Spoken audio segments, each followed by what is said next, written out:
Diz assim a palavra de Deus: Vi novo céu e nova terra, pois o primeiro céu e a primeira terra passaram, e o mar já não existe. Vi também a cidade santa, a nova Jerusalém, que descia do céu, da parte de Deus, ataviada como noiva adornada para o seu esposo. Então ouvi grande voz vinda do trono, dizendo: Eis o tabernáculo de Deus com os homens. Deus habitará com eles. Eles serão povos de Deus, e Deus mesmo estará com eles. E lhes enxugará dos olhos toda lágrima, e a morte já não existirá. Já não haverá luto, nem pranto, nem dor, porque as primeiras coisas passaram. Vamos orar mais uma vez? Senhor, nós nos colocamos mais uma vez em oração diante do Senhor para clamar ao Senhor graça, misericórdia, a iluminação do Espírito Santo para compreendermos a Tua Palavra e nela crer.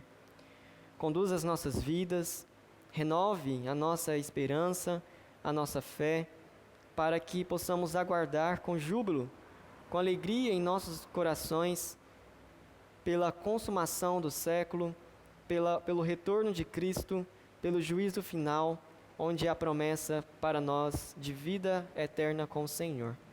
Assim, ó Deus, nos abençoe, em nome de Jesus. Amém. Nós, ao pensarmos sobre o amanhã, cada um de nós nessa época do ano, costumamos fazer planos do que virá a ser o ano que irá iniciar. O que nós queremos comprar, o que nós queremos conquistar, seja casa, seja carro, seja uma propriedade, seja ter filhos, seja como eu irei passar mais tempo com os meus netos, já pensando talvez no início, como eu irei começar a trabalhar, meu primeiro emprego, ou já para quem já está encerrando, meu último ano trabalhado, ou o primeiro ano que eu estarei como aposentado. Então, cada um de nós temos esses planos, seja eles formal, fazendo escrito, colocando na agenda, seja informal, às vezes só pensando, nossa, esse ano eu pensei que eu vou fazer tal coisa. E aí você não escreveu, não compartilhou com ninguém, mas você sempre lembra e sempre luta para conquistar aquilo que você pensou. Então, cada um de nós temos altas expectativas para o ano. Com esse ano de 2020, nós tivemos e estamos ainda tendo a pandemia e muitos planejamentos, sempre que a gente vai conversar com outras pessoas, nossa, os planos que eu fiz para esse ano vão ser adiados para o ano que vem e talvez, em vez de realizar o ano que vem, vai ser possível só agora daqui 3, 4, 5 anos, porque o prejuízo, ou o que fez nós ficarmos parados esse ano atrasou em 2, 3 anos os nossos planejamentos. Então, fazer planos não é errado e também não é pecado, desde que nós coloquemos o Senhor como aquele que irá providenciar todas as coisas e sem Ele, é claro, nós não poderemos realizar nada. Mas nós devemos fazer planos e isso é bíblico, para que não venhamos a agir de forma negligente, omissa ou despreparado. Então, pensando por que a esperança para o amanhã, eu quero compartilhar então com os irmãos, na passagem em que nós lemos, de Apocalipse, capítulo 21, os versículos de 1 a 4, sobre 3 promessas que o Senhor nos concede. E a primeira promessa que nós vemos é porque há novo céu e nova terra. Porque então há esperança para o amanhã, em primeiro lugar, porque há promessa de novo céu e de nova terra. É o que nós vemos no versículo de número 1. Vi novo céu e nova terra, pois o primeiro céu e a primeira terra passaram, e o mar já não existe. Nós precisamos lembrar que o livro de João foi escrito por João, mas diferente dos outros autores que na sua maioria não viram com os próprios olhos o que iria acontecer com base naquilo que estavam escrevendo, pelo menos não na maioria do livro, João como nós lemos no capítulo 1 do livro, ele é levado pelo Senhor a lugares e a ver coisas das quais somente a ele foi concedido ver e escrever. Por isso nós vemos várias vezes João colocando, e vi e testifico, ou então vendo, ele escreve o que está vendo. Por isso que muitas coisas no livro de Apocalipse vai ser sempre com base em comparações, porque como ele está vendo o céu e o que está passando no trono de Deus, ele não encontra palavras no vocabulário para descrever o que de fato é. Por isso nós vemos sempre, e é como espada, é como escorpião, é como cavalo, é como espada, é como o ouro, é como o sol. Por quê? Ele não consegue descrever, porque ele não tem palavras para a grandiosidade daquilo que ele está vendo. E há momentos que nós vemos João ficando tão maravilhado que ele se prostra e muitas vezes se coloca numa posição de, Senhor, eu estou maravilhado, extasiado com aquilo que eu estou vendo, com aquilo que o Senhor está me permitindo ver e escrever. Nós vemos também que esse livro vai ser escrito para 7 igrejas, que vai ser mencionado no início do livro, que são as igrejas ali da Ásia, igrejas nas quais estão próximas uma da outra e que deveria ser entregue o livro de Apocalipse para que aquelas pessoas, aqueles irmãos, pudessem então ler e por meio da revelação de Jesus Cristo a João, poder se fortalecer na fé e viver nos dias tão difíceis daquela época, mas com a fé de que o futuro, a vida eterna está garantida pelo Senhor.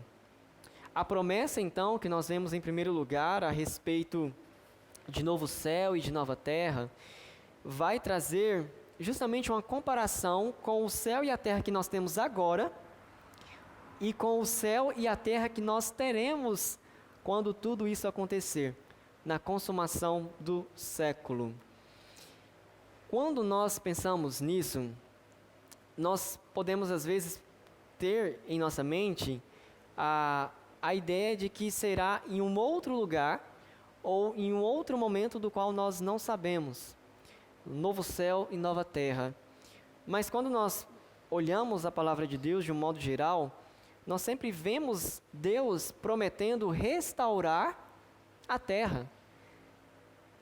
Nos Salmos, nós lemos que até os céus não são puros diante de Deus.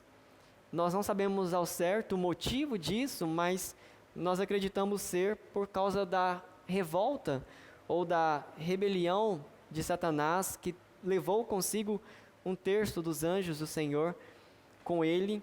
Então, provavelmente, essa questão de que houve no céu uma desobediência ao Senhor, possivelmente seja o fato de Deus ver o céu como impuro diante dos seus olhos.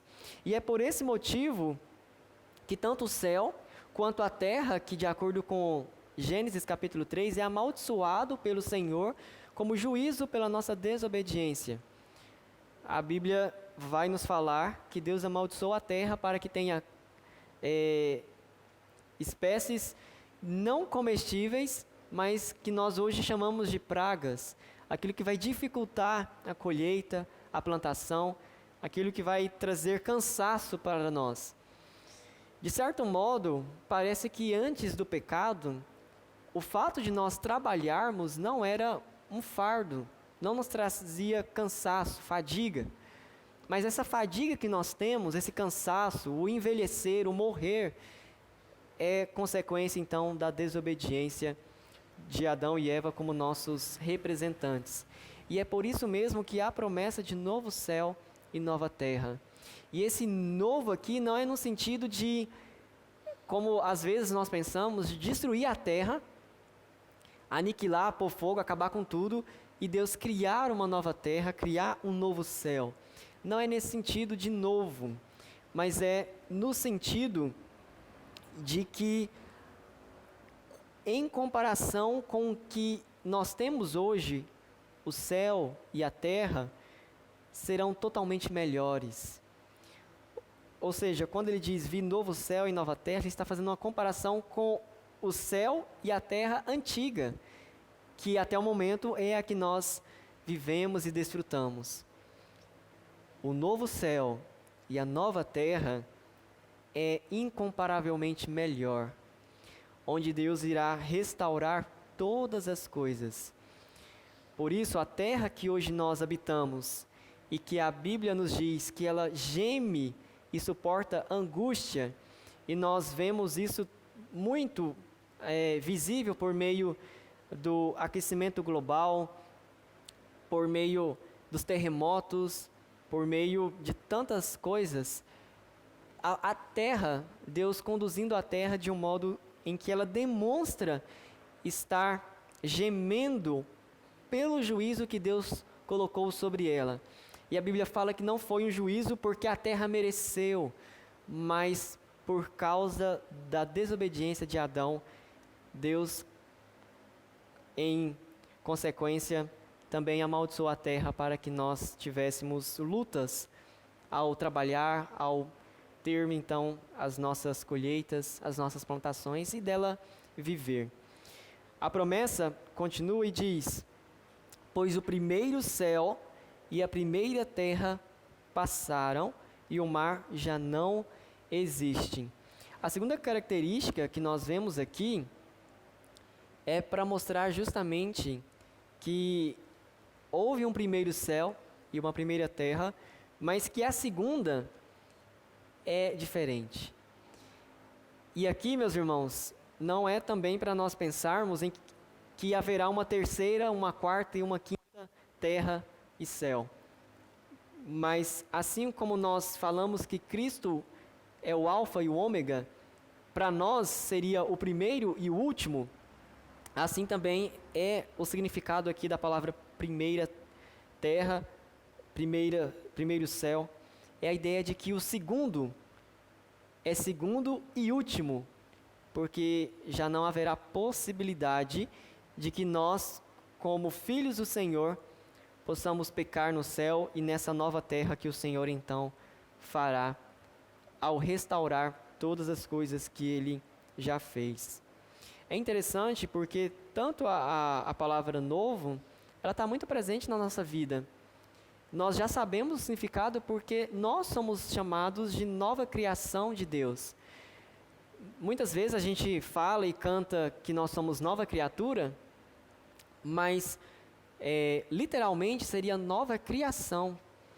Quando Deus alcança as nossas vidas, restaura o nosso coração, faz com que creiamos em Cristo como Senhor e Salvador, nós somos feitos nova criação.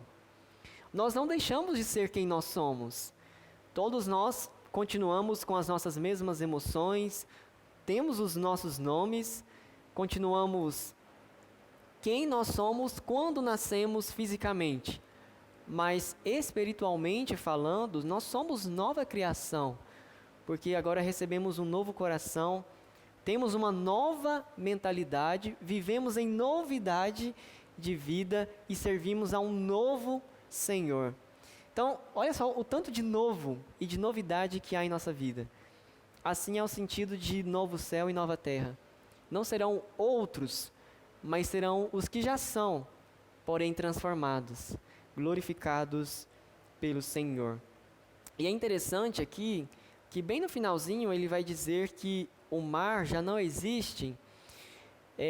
A ideia de mar que geralmente nós vamos ver é sempre no significado de que é do mar que vem a ameaça. Por exemplo, nós somos um país que possui litoral. Não em todo o país, mas pelo menos em uma grande extensão, nós temos litoral, que é banhado pelo mar. E se nós fôssemos atacados por qualquer outro país da Europa ou da Ásia, provavelmente seria pelo mar. Diferente dos países que faz fronteira com o Brasil, como Paraguai, Argentina. Então, de onde vem a nossa ameaça? De onde é mais difícil proteger? Do mar.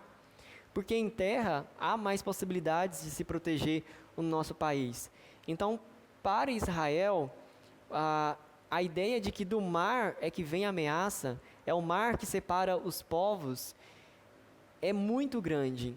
Então, para um judeu que ouve essa promessa, ou para uma pessoa daquela época onde havia milhares de batalhas em mar, diferente do que nós temos hoje, que talvez seria mais pelo ar do que pelo mar, para eles a ideia de que o mar já não existe, ou seja, já não haverá ameaça, já não haverá inimizade entre os povos, no sentido de que eles não podem mais usar do mar como estratégia de guerra, como estratégia de dominar, de invadir, porque já não existe.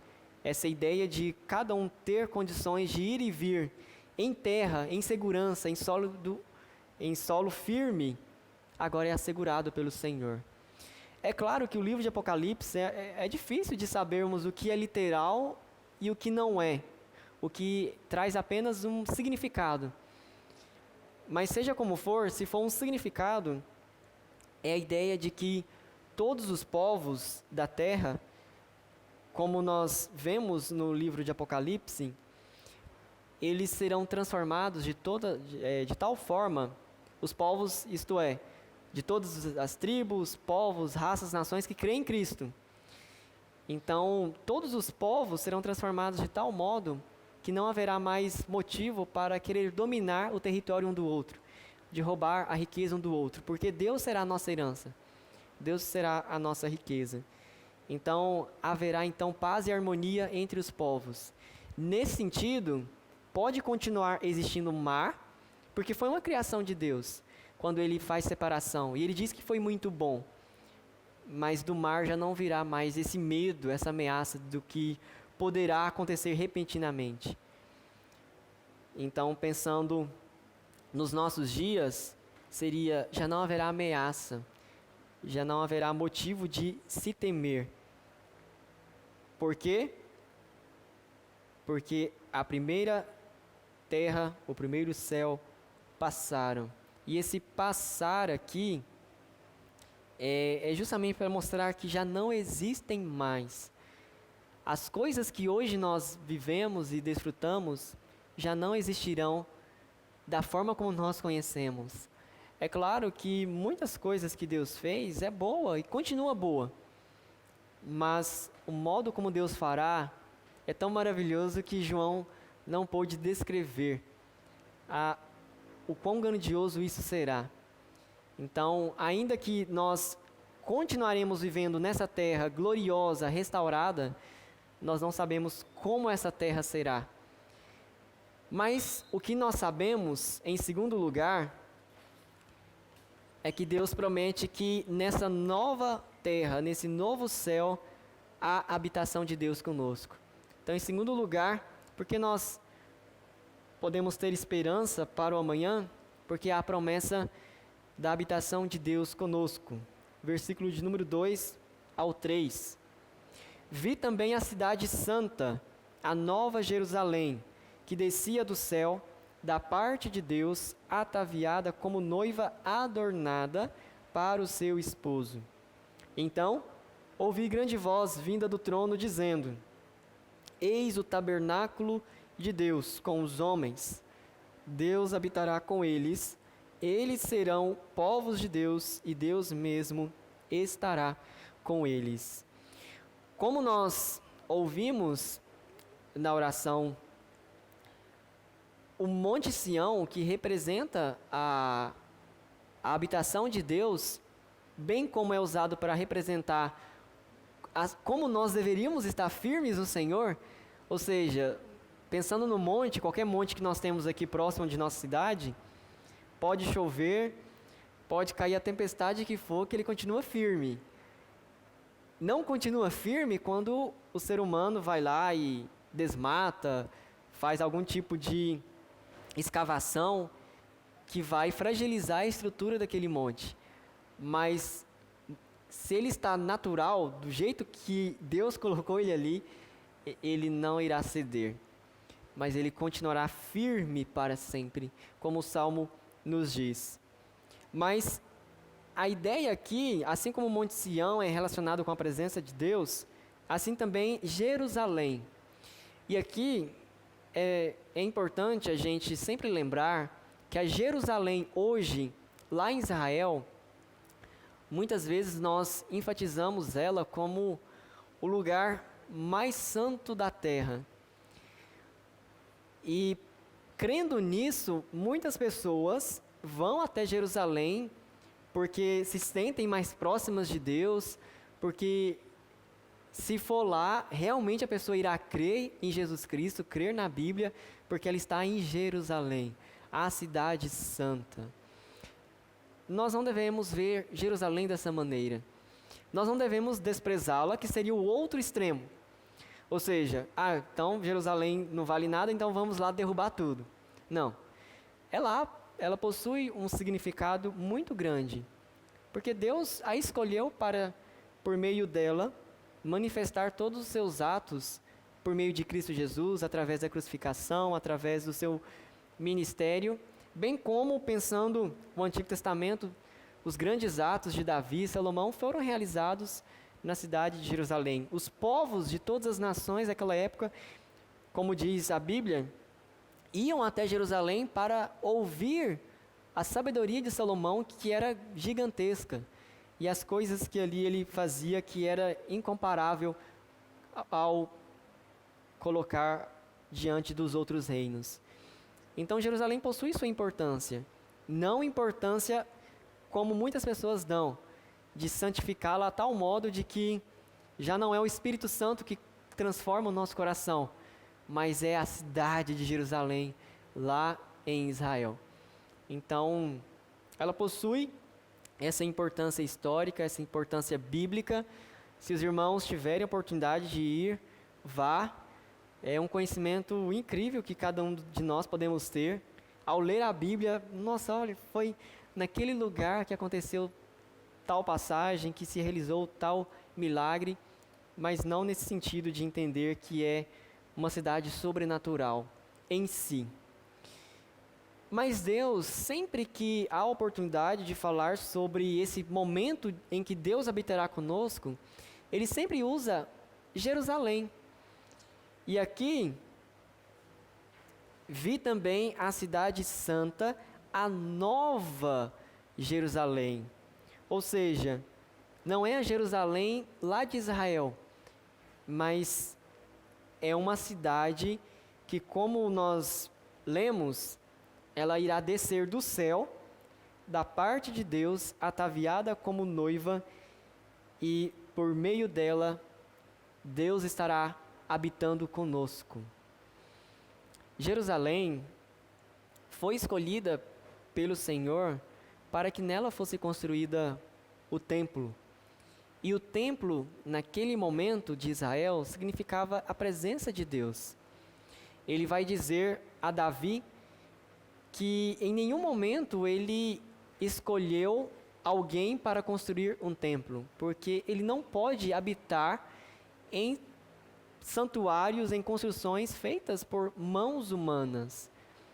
Mas o templo representava a presença de Deus, e Salomão vai orar, nós lemos no livro de Crônicas, pedindo para que Deus, do templo, ouvisse a oração que se fizesse, seja em qualquer lugar que fosse da terra, mas que se alguém se ajoelhasse em direção ao templo de Jerusalém, fosse ouvido, fosse perdoado. O que nós aprendemos ali?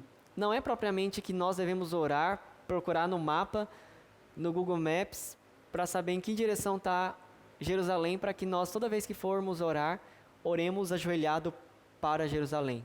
Mas é no sentido de que, ao lembrar de Jerusalém, a pessoa que estivesse, por exemplo, em outras nações, no Egito, ele saberia que ele estaria orando ao Deus que se faz presente, que ouve as nossas orações. Então, era algo mais didático do que propriamente espiritual. Ou seja, eu estou me prostrando agora para o Senhor, Deus de Israel, Criador dos céus e da terra. Por isso, Deus traz aqui o nome da cidade como a Nova Jerusalém. Por quê? Porque assim como a Jerusalém antiga, né, pensando nessa ideia de nova e antiga, assim como a Jerusalém do passado representava a habitação de Deus, a nova não apenas representa, mas possui a habitação de Deus conosco. Meus irmãos, se lá no livro de Êxodo nós lemos que apenas a manifestação de Deus ao dar os 10 mandamentos e toda a lei para Moisés fez com que o monte se tremesse e que houvesse trovões e tudo aquilo que o povo ficou amedrontado diante daquela grandiosidade, do terror que era a glória da presença de Deus. Agora imagine Deus. Aqui a gente não pode falar fisicamente porque Deus não possui osso e nem carne como nós. Mas a presença de Deus em nosso meio, habitando conosco. E aí, como é a cidade que desce do céu, imagine, e a Bíblia vai descrever que essa cidade possui uma praça, onde no meio dessa praça há a árvore da vida, né? Agora imagine você levantando de manhã para ir comprar o seu pão na padaria e se encontrando com Deus pelo caminho. Podendo, assim como Adão e Eva no passado tiveram a oportunidade de ter a presença de Deus todos os dias, e Deus vinha: Adão, o que você fez hoje? O que você realizou? E Adão: eu fiz isso, realizei isso, que bom. E aí Deus vinha novamente no dia seguinte. Imagine isso diariamente, sem a possibilidade de nós pecarmos contra o Senhor e de Deus não só por meio do pecado colocar um obstáculo entre nós e Ele, mas também não habitar com o privilégio eterno de estar na presença de Deus, de se encontrar não apenas agora em oração, mas ver a face de Deus. Lembra que a promessa, uma das promessas para a nossa vida de santificação é que sem santificação não vereis a Deus. É claro que ali não se está dizendo que você que é crente, se você quiser ver a Deus, você se santifica. Se não quiser ver a Deus, só viver mesmo com Deus, sem ver a Deus, você não precisa santificar. Não é essa a ideia. Mas é de que todos aqueles que são salvos, todos aqueles que creem em Cristo, vão viver uma vida de santificação. E por isso eles verão a Deus face a face. E isso é a promessa que nós lemos aqui. A cidade santa, a nova Jerusalém que descia do céu, da parte de Deus. E essa palavra aqui, ataviada, ela significa pronta. Ela descia da parte de Deus pronta como noiva adornada para o seu esposo. Aqui, talvez para os meninos aí que irão casar, para as irmãs que a gente tem na igreja também que estão aí nesse processo de namoro para casar, a gente sabe já pela experiência que quando você ouve assim, a noiva está pronta, assim, nossa, agora vai casar, né? As oportunidades que eu tive, não só quando eu casei, mas quando minha mãe casou e minha tia, ia de manhã, né? Tomava café da manhã lá no salão e começava a arrumar 8 horas da manhã para casar 7 horas da noite, né? E aí dava 7 horas, cadê a noiva? Não está pronta ainda, mas já tem mais de 12 horas, né? Não, mas tá quase. E aí o noivo está lá no altar, já com medo, né? Do imprevisto, de não aparecer noiva. E aí geralmente vem a pessoa que está responsável pelo cerimonial, Fala assim, a noiva está na porta. Há uma alegria muito grande. Do noivo, principalmente, né? Mas as pessoas que estão ali esperando já 2, 3 horas, finalmente ela está pronta e está lá fora. É essa, meus irmãos, a alegria aqui. Ataviada como noiva adornada para o seu esposo. Quem aqui é o esposo? A gente sabe que a Bíblia vai chamar Cristo de esposo e a igreja a noiva de Cristo, né? Nós, como igreja, somos a noiva de Cristo, onde Cristo deu a sua vida em favor de nós, e a Bíblia vai falar muitas coisas interessantes a respeito dessa relação, de que nós, como igreja, aguardamos pelas bodas, né? Quando Cristo retornar para nos levar com Ele. Mas aqui, o esposo aqui não é Cristo. Quem que está aguardando ansiosamente enquanto essa cidade desce do céu? Somos nós. Então aqui, ela está pronta como noiva adornada para o seu esposo. Meus irmãos, eu fico imaginando, eu não sei onde nós estaremos nesse momento. A Bíblia fala que quando Cristo retornar, os que estiverem mortos serão ressuscitados e os que estarão vivos serão transformados, né? Então, os mortos serão ressuscitados. Ao ressuscitar os mortos, tanto os que estavam no passado mortos e que agora estão vivos, com os vivos, serão transformados para o encontro do Senhor nos ares, né? No céu. Então, a gente não sabe ao certo onde nós estaremos quando essa cidade descerá do céu. Mas pensando tanto da ótica de João, né? Ele provavelmente está na terra, porque ele diz que então, verso 2, vi também a cidade santa, a Nova Jerusalém, que descia do céu. Provavelmente ele está olhando para cima. Bem, onde nós estaremos nesse momento, nós não sabemos.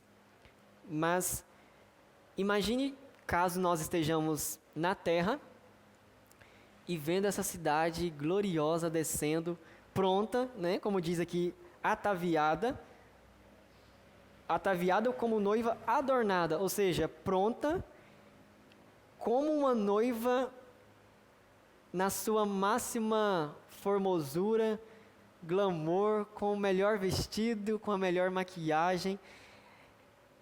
A gente não sabe o motivo de Deus ter usado a imagem da noiva, mas provavelmente seja para mostrar essa ideia de alegria acompanhada com a ideia de glória, no sentido de que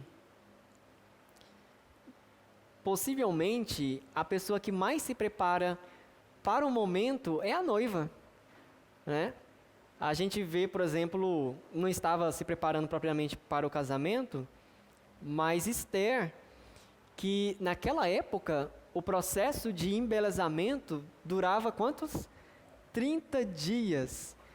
A mulher era acompanhada lá pelas pessoas responsáveis pelos perfumes, pelos aromas, pelos óleos, e ela passava 30 dias nesse tratamento, hidratação. Meus irmãos, imagine depois de 30 dias, né, todas aquelas mulheres ali do rei Assuero, se eu não estiver enganado no nome, imagine o cheiro que era no palácio dele, de todas essas mulheres embelezadas e num processo de embelezamento durante 30 dias. E aí nós vemos agora essa ideia da noiva, pronta, ataviada e adornada para o seu esposo. E o versículo de número 3, então, diz: então, aqui João, né, dizendo, ouvi grande voz vinda do trono de Deus, dizendo: eis o tabernáculo de Deus com os homens. Deus habitará com eles, eles serão povos de Deus, e Deus mesmo estará com eles. Ao mesmo tempo que ela é comparada com a Jerusalém, e por isso a Nova Jerusalém, ela também é chamada de tabernáculo. O tabernáculo aqui a gente conhece muito do Antigo Testamento, onde ele era construído e por meio dele se levava os sacrifícios, as ofertas. Era nele que, no caso, o sacerdote orava, os levitas oravam, intercedia pelo povo. Porque no templo, no tabernáculo, também se representava, até construir o templo de Jerusalém, o templo de Salomão, se representava a presença de Deus. Então, o templo aqui, o tabernáculo, versículo 3, eis o tabernáculo de Deus com os homens, é para mostrar que as coisas agora não são representativas, as coisas agora são reais, são fatos, são palpáveis. Lembra, o livro de Hebreus vai tratar diversas vezes isso. Moisés, ele não cumpriu a função dele de ser o Salvador, porque ele não era o Salvador. Ele entregava as leis, mas há alguém que é superior, que é Cristo. Quando ele fala de Josué, olha, Josué, vocês o tratam como aquele que entrou com vocês na terra prometida como líder, mas ele não é o verdadeiro Josué que vai dar o descanso, mas é Cristo. Então, as coisas que nós lemos no Antigo Testamento é do jeito que é, tudo descritivo demais, detalhe demais, né? O livro de Levíticos, aquele tanto de detalhamento, como que é a medida, o material, a forma, aquilo ali, meus irmãos, é tudo para mostrar o glorioso tabernáculo que agora nós iremos receber da parte de Deus, que vem do céu. Lembra que Moisés escreve que Deus mostra para ele um modelo, e aí, com base nesse modelo, ele escreve como ele vai fazer, né, na terra. Então, tudo que é feito por meio do povo de Israel é figurativo, é simbólico, representativo, apontando sempre para Cristo e para aquilo que Deus irá fazer. E é interessante porque, se a gente pensar a Bíblia de um modo geral, nesse sentido, nós vemos que desde a expulsão do homem e da mulher do jardim do Éden, Deus está trabalhando para nos levar de volta ao jardim, não é? Quando ele expulsa o homem e a mulher do jardim do Éden para que não comesse da árvore da vida, era para que o homem e a mulher, nós, não fôssemos pecadores eternamente. Porque eles comeram da árvore do conhecimento do bem e do mal, tornaram-se pecadores, e se agora eles comessem da árvore da vida, eles então viveriam eternamente como pecadores. E nós então não teríamos a possibilidade de retornar a viver um relacionamento com Deus. Mas Deus então o expulsa e coloca anjos para proteger a entrada ali do jardim, para que o homem e a mulher não tomassem da árvore da vida. E por esse motivo nós vemos então Deus providenciando, como Efésios capítulo 1 vai dizer, desde a eternidade, Cristo Jesus para nos salvar, para nos trazer de volta para o relacionamento com Deus. É interessante, certa vez no seminário, um professor comentando conosco, se não houvesse a desobediência de Adão e Eva, seria Gênesis capítulo 1 e 2, e nós pulávamos então para Apocalipse 21 e 22. Todo esse bloco da história que nós estamos vivendo e que viveremos até a volta de Cristo, não existiria da forma que existiu, porque não haveria pecado. Então, nós estaríamos num relacionamento com Deus e continuaríamos para a eternidade.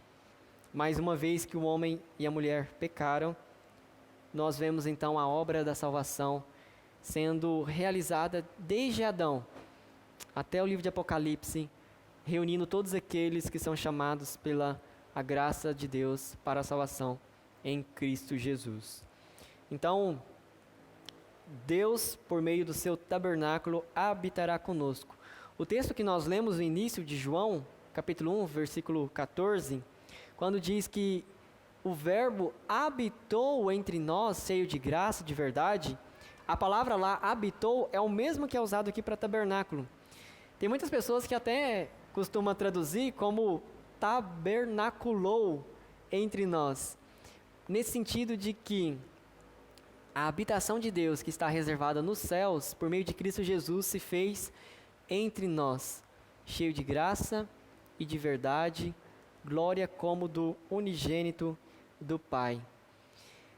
Nós não tivemos o privilégio de que aquele povo teve quando Cristo viveu entre eles, porque era o Deus habitando entre eles, o Deus Filho, que criou todas as coisas habitando entre eles.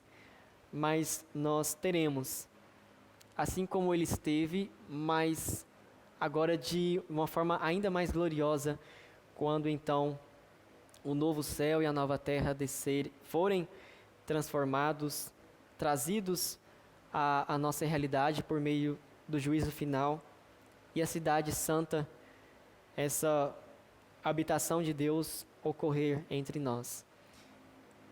E Deus mesmo estará com eles. E Deus mesmo é justamente, olha, não vai ser um representativo, simbólico, não vai ser a arca da aliança, não vai ser a cruz, não vai ser uma ideia de Deus habitando entre nós, mas vai ser Deus mesmo, o próprio Deus, o Deus que fez todas as coisas, habitando em nosso meio. Em último lugar, a promessa do conforto final. E como nós vemos isso no versículo 4? Olha só o que nos diz. E lhes enxugará dos olhos toda lágrima, e a morte já não existirá, já não haverá luto, nem pranto, nem dor, porque as primeiras coisas passaram. O fato, meus irmãos, de Deus habitar conosco muda tudo. Por quê? Nós vemos várias vezes a Bíblia falando que com Deus não pode coexistir o pecado. Todas essas dores, as lágrimas, o pranto, o luto que nós vemos aqui é decorrência do quê? Do pecado. Uma vez que já não existirá pecado por causa da transformação e da própria presença de Deus em nosso meio, já não haverá mais aquilo que vai nos causar mal. E a primeira coisa aqui, e lhes enxugará dos olhos toda lágrima. Quem enxugará dos olhos toda lágrima? Versículo de número 3 é o que vem antes. Então, olha só. E Deus mesmo estará com eles e lhes enxugará dos olhos toda lágrima. Imagine você chorando e o próprio Deus não somente habitando entre nós, mas enxugando dos seus olhos toda lágrima. Nós buscamos confortar as pessoas, né? Sempre que nós ouvimos pessoas que por dificuldades, por adversidades, a gente tem esse desejo de confortar a pessoa, de fazer com que ela fique feliz, de fazer com que ela tenha esperança, de que ela saia daquele momento triste. Mas, com todo o nosso esforço, não pode ser comparado com o conforto que vem de Deus. Com o conforto que vem do Deus pessoal habitando conosco. E aqui, há 4 características para esse conforto.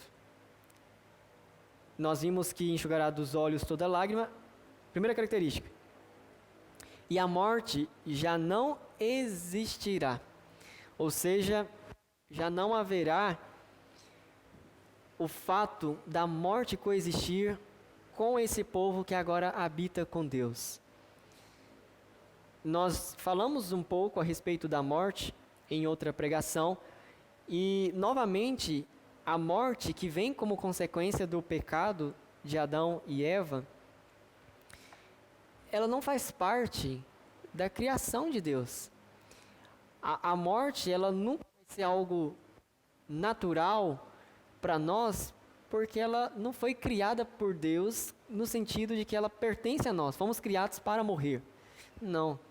A morte é uma consequência, e por isso que a morte ela é considerada na Bíblia como um inimigo de Cristo. E é por esse motivo que a Bíblia diz que Cristo venceu a morte.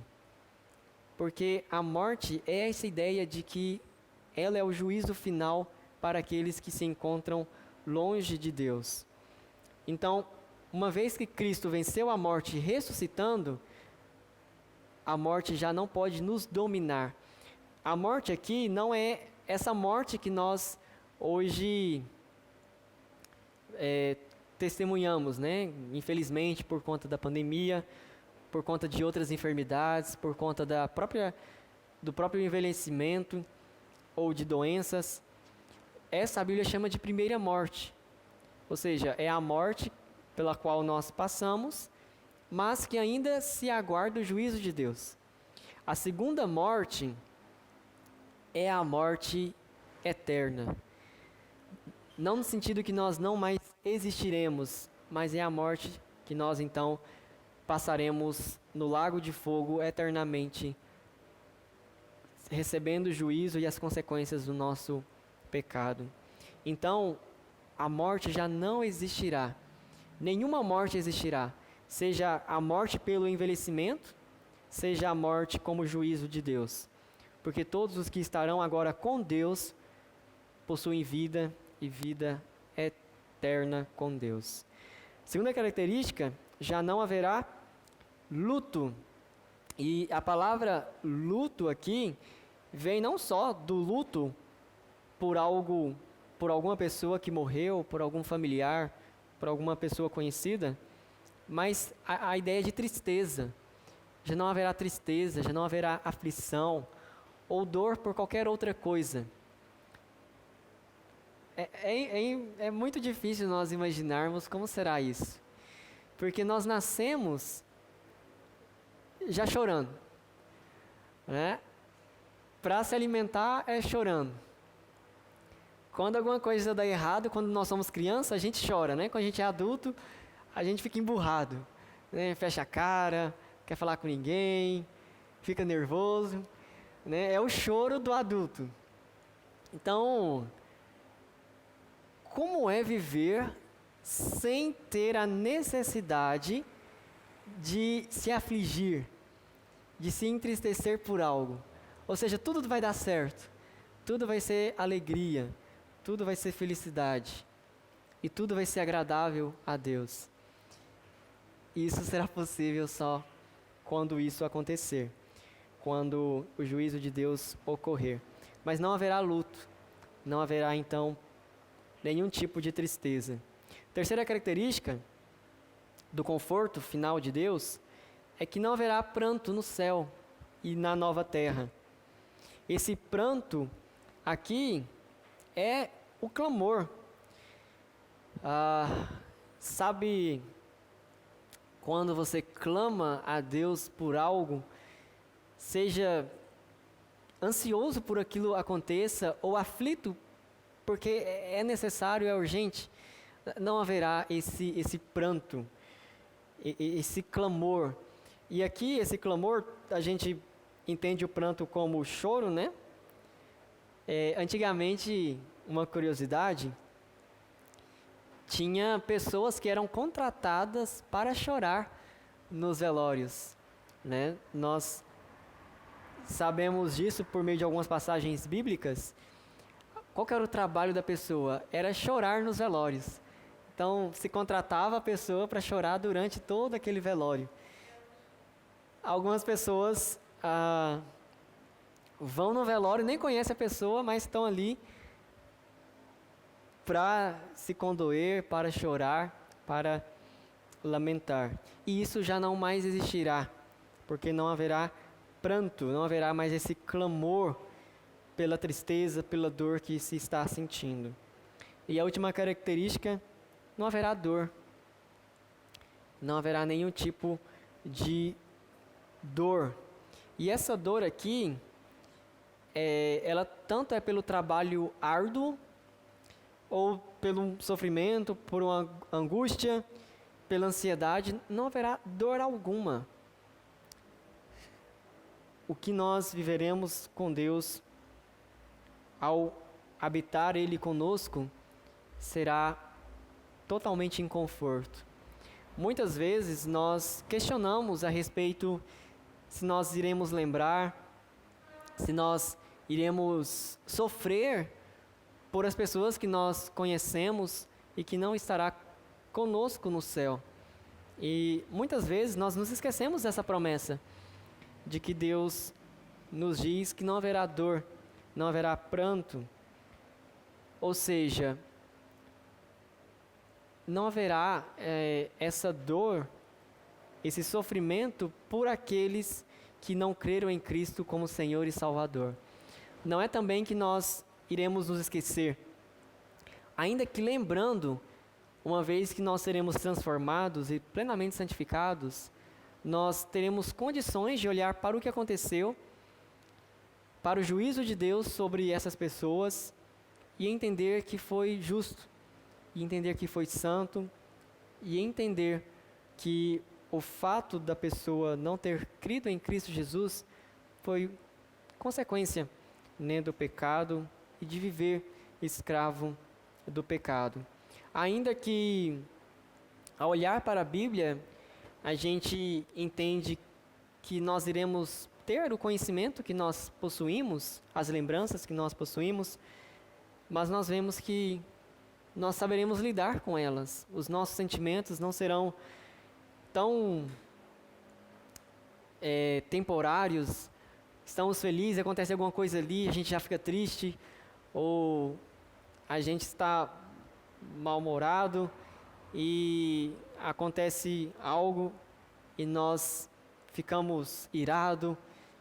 A gente entende que os nossos sentimentos, as nossas emoções serão também transformadas pelo Senhor, e isso é o verdadeiro conforto, aquele que não vem apenas exteriormente, que uma pessoa nos diz, mas Deus, o próprio Deus, Ele agirá em nós exteriormente, ao enxugar dos nossos olhos toda lágrima, mas Ele também tratará dos nossos corações, dos nossos sentimentos, as nossas emoções, para que no céu e na terra que nós haveremos de desfrutar, possamos então desfrutar de todo o conforto que vem de Deus. Como conclusão, então, podemos entender que há esperança para o amanhã, porque o amanhã já está preparado pelo Senhor. O amanhã, o futuro, não é uma possibilidade que pode ou não acontecer, se Deus vai ter ou não poder para nos livrar, para nos proteger. Tudo já foi escrito, tudo já foi determinado, como deveria acontecer. A pandemia que nós estamos enfrentando e sofrendo não foi um descuido de Deus que permitiu que um vírus se alastrasse, mas a própria Bíblia já traz como promessa que haveria não pandemia, mas pandemias, assim como terremotos, assim como perseguições, sempre no plural, para mostrar, olha, não é apenas uma. E nós, como discípulos, Senhor, então, depois disso, virá o fim. E Jesus disse, então, olha, calma, ainda não será o fim. Então, pelo que nós entendemos, e que parece ser o que Cristo está dizendo, nós iremos passar a cada dia por momentos ainda mais difíceis. E parece que haverá um tempo onde as coisas ficarão em paz de tal modo que é claro que já está esfriando o amor de muitos ao longo dos anos, mas tudo ficará tão bem que essa ideia de que eu preciso de Deus, de que o céu, o novo céu e a nova terra é um lugar melhor do que esse, parece que passará.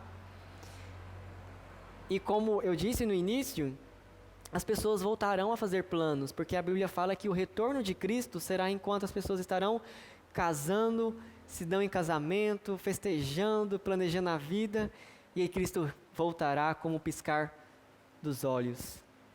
E então tudo isso que nós lemos acontecerá. Mas nós precisamos, como cristãos, entender que tudo que está acontecendo faz parte do plano do Senhor. Que nós não fomos pegos de surpresa. Ainda que nós sofremos, ainda que é terrível, porque pessoas estão morrendo de todas as idades, seja nós ouvimos que morre mais de tal idade, mas pessoas têm morrido. Isso faz parte do plano de Deus. E Deus está no controle de todas as coisas. De tal modo que a Bíblia promete que se nós morremos com Cristo, não há nada que pode nos separar de Cristo. Infelizmente, há um terror para quem não crê em Cristo. Porque para quem não crê em Cristo, não há promessa da vida eterna. Não há promessa da habitação com Deus. Não há promessa desse conforto final que vem da parte de Deus. Morri, acabou. O que eu fui virou história, virou lembrança. No máximo, vai lembrar de mim e contar para as outras pessoas. Mas eu morri, já não há mais qualquer vestígio de existência que eu possa ter ou que eu virei a ter. Mas como cristãos, nós temos esse conforto e essa esperança de que nós podemos viver, porque Deus preparou o amanhã antes que houvesse o presente. E antes mesmo que tudo se fizesse, Deus já tinha preparado todos os dias para que nós pudéssemos viver, tendo todo o nosso conforto nele. Então, como aplicação, que nós possamos não nos atemorizar com as notícias que nós estamos ouvindo e que ainda ouviremos, como se Deus não estivesse no controle. Conforte o seu coração no Senhor. Busque ao Senhor por meio da oração, por meio da leitura bíblica, para que você seja confortado em dias tão difíceis e terríveis que estamos vivendo e que a Bíblia promete que ainda viveremos. Em segundo lugar, traga à memória a vida eterna com Deus. Muitas vezes nós vivemos e nos esquecemos de que a nossa vida continuará com Deus na eternidade. Isso faz toda a diferença, meus irmãos. Ah, mas como que eu vou morrer agora? Eu não comprei minha casa, não casei, não tenho ainda neto. Não, agora não. A gente precisa viver a cada dia nos alegrando, porque é um dia de vida que o Senhor nos dá, mas também é um dia a menos para a realização do dia no qual nós habitaremos com o Senhor e Deus habitará conosco, Deus mesmo, como diz João. E em terceiro lugar, se nós estamos vivendo atemorizados, incrédulos, sem esperança no Senhor, nos sentindo desprotegidos e largados pelo Senhor em meio ao caos do que se está sendo vivido no Brasil e em tantos outros países, confesse a Deus, porque mais do que se sentir, isso mostra a nossa incredulidade, que nós não estamos ainda confiando no Senhor Jesus como nós deveríamos confiar. Ainda não estamos crendo nele como nós deveríamos crer. Confesse então a Deus os seus pecados, para que a graça dele seja derramada sobre nós abundantemente, e assim possamos viver em novidade de vida, como apraz a cada um de nós. Que Deus nos abençoe e que nos conduza nesse término de ano, se Ele nos permitir, assim como o início do ano e do ano que está por vir. Que Deus nos abençoe e nos capacite para assim vivermos. Vamos orar. Pai, graças te damos, louvamos ao teu santo e glorioso nome. Obrigado, a Deus, por promessas tão impactantes que falam ao mais profundo do nosso coração, que confronta a realidade que nós hoje vivemos, seja por meio do novo céu e nova terra, seja por meio da habitação do Senhor conosco, seja por meio do conforto final que vem do Senhor. São coisas das quais nós nos maravilhamos, ó Deus, e com os nossos corações aguardamos ansiosamente pela volta de Cristo e pela realização de todas essas coisas. Conforte, ó Deus, os nossos corações para vivermos dias difíceis, bem como dias de paz, para que em todo e em qualquer momento tenhamos a nossa esperança no Senhor. Aqueles que ainda não possuem ou que duvidam do teu cuidado, esteja, ó Deus, tocando nos corações de cada um destes, para que possam, como diz a tua palavra, lançar sobre o Senhor toda ansiedade, toda preocupação, porque o Senhor tem cuidado de nós. Assim, ó Deus, nos conduza, tenha misericórdia de nós, que o teu Espírito Santo, que foi deixado para ser o nosso consolador, venha nos consolar, venha nos fortalecer, venha santificar as nossas vidas e nos ajudar no viver em novidade de vida, em viver como agrada ao Senhor. Assim nós rogamos, em nome de Jesus. Amém.